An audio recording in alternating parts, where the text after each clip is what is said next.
Kedua, ya misalnya dari game-game tertentu, ya bisa menjadi media untuk belajar. Misalnya kan ada kayak misalnya game-game berbahasa Inggris, ya kita belajar berbahasa Inggris. Banyak sekali dampak baik dan juga ada dampak buruknya. Dokter berarti pernah main game ya? Pernah. Main game apa? Banyak. Kalau disebutin terlalu panjang. SMP, Counter Strike.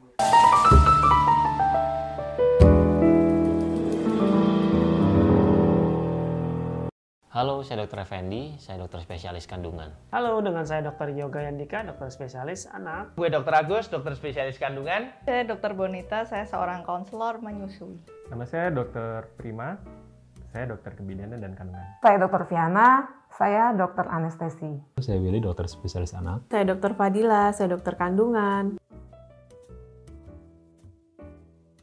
Apa pendapat dokter tentang game? Game adalah suatu permainan yang sering saya mainin pastinya. Game itu hal yang paling disukai hampir semua orang, mulai dari anak kecil, remaja, bapak-bapak, even ibu-ibu pun kadang-kadang suka dengan game. Oke, jadi game sebenarnya ya salah satu sarana hiburan, terutama kalau misalnya untuk mengisi jadwal kosong. Jadi game bisa dijadikan salah satu alternatif untuk hiburan. Saya pribadi juga penggemar games ya sebagai sarana rekreasi ya, hiburan ya, menghilangkan penat. Ada dampak baik dan buruknya nggak? Dampak baik pasti ada, dampak buruk pasti ada. Kalau untuk dampak baiknya, mungkin game bisa merangsang kita untuk jadi satu kreatif. Ya, yang kedua kita jadi berjuang nih, fight ya.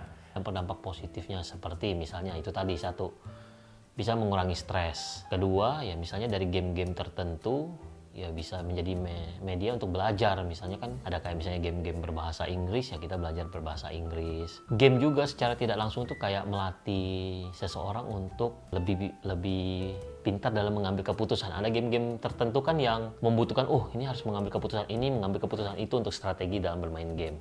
Seperti itu. Kalau buruknya ya ada juga, bisa membawa orang kecanduan.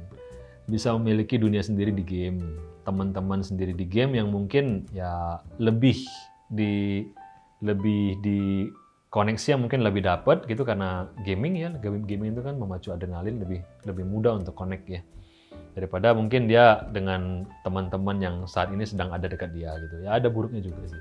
Buruknya itu didapat kalau terlalu sering atau kebanyakan main games, itu bisa ya mungkin merusak mata sih, kemudian malah jadi kurang fokus karena istilahnya kalau orang sudah ketagihan kan yang diingat adalah itu saja. Mungkin ketika dia melakukan pekerjaan yang penting malah yang diingatnya malah gamesnya tadi gitu.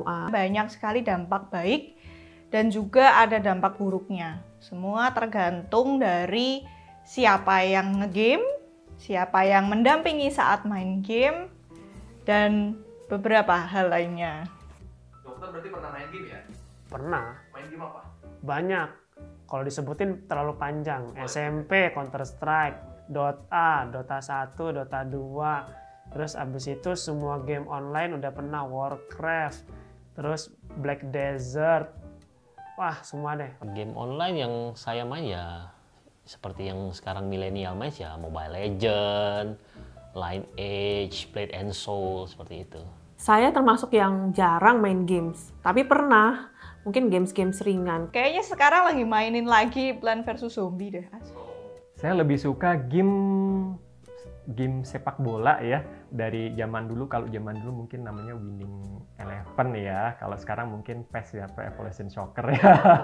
Iya, kalau main game saya rasa nggak ada orang yang tidak bermain game selama hidupnya. Ya, saya sendiri, saya penggemar game. Ya mungkin main Candy Crush gitu ya, atau ngisi TPS kayak gitu, yang ringan-ringan aja. Dota 2, tembak-tembak ya paling apa ya, Counter Strike gitu ya palingnya. Di umur berapa sih dok kalau anak tuh baru diperbolehkan buat main game? Anjurannya diperbolehkan main game sebenarnya ya tadi screen time di atas 2 tahun. 2 tahun itu pun dengan game yang game edukasi, bukan game yang kekerasan. Game edukasi itu contoh, misal ada game huruf belajar untuk bicara A, B, C, nanti kan ada tuh game yang huruf atau game yang menentukan warna merah mana, atau game yang buat dia gerak-gerak gitu. Game edukasi yang boleh. Kalau untuk game yang interaktif mungkin dari umur 2-3 tahun udah nggak apa-apa kali ya. Kalau kita membatasi banget agak sulit. Sedangkan sekarang semua gadget itu bisa memainkan game gitu. Nah, tapi anak sendiri kan dari kecil sebenarnya sudah kita perkenalkan secara nggak langsung ya dengan game. Contoh saat dia udah bayi nih mulai megang-megang dia, kita kasih mainan yang bisa untuk merangsang motoriknya dia, sensoriknya dia, itu game. Ya kan? Saat dia tumbuh mulai berdiri ya kita kasih game untuk menuntun dia berjalan misalnya. Itu game juga. Jadi game pada anak bukan hal yang tabu, bukan hal yang berbahaya menurut saya. Game kepada anak-anak tentunya butuh pengawasan dari orang tuanya dan juga butuh pembatasan waktu supaya tidak berlebihan seperti itu. Terus apa saran dokter supaya anak ataupun orang dewasa nggak kecanduan bermain game? Harus timbul keinginan dari diri sendiri sih. Kita boleh aja main game, tapi kita tahu kapan kita bisa main, kapan waktunya kita melakukan kewajiban kita yang lain. Harus bisa bertanggung jawab sih, mungkin secara garis besar. Tapi kalau namanya anak kecil kan masih belum mengerti ya mengenai tanggung jawab. Nah itu sebenarnya adalah fungsi dan gunanya siapa yang harus mendampingi gitu kan. Tapi kalau untuk orang dewasa, ya justru kalau saya selalu berkata, buktikan kalau kalian dewasa dengan bisa bertanggung jawab. Karena kan hidup kalian nggak cuma untuk main game dong. Ya bikin jadwal main games dan aturan yang disepakati, berapa lama, kemudian main gamesnya apa aja, disesuaikan dengan usia anak. Kemudian ya jangan taruh peralatan games itu jangan taruh di kamar gitu supaya nggak keingetan terus gitu dan tidak tergoda gitu untuk main games terus. Ketika main games ada tempatnya sendiri, jadi jangan di kamar.